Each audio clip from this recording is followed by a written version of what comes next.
What's the meaning of cross-contamination?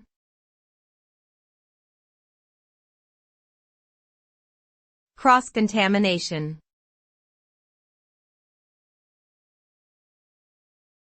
Cross-contamination.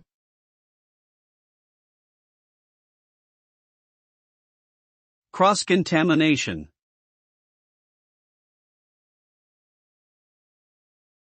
Cross-contamination.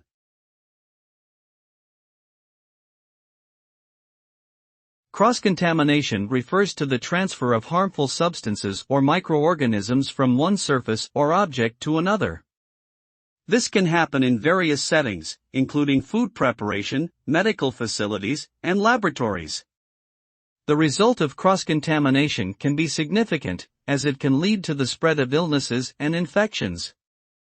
In food preparation, for example, cross-contamination can lead to the contamination of ingredients or dishes with harmful bacteria, resulting in foodborne illness. In medical settings, it can lead to the transmission of infectious diseases between patients or from healthcare workers to patients.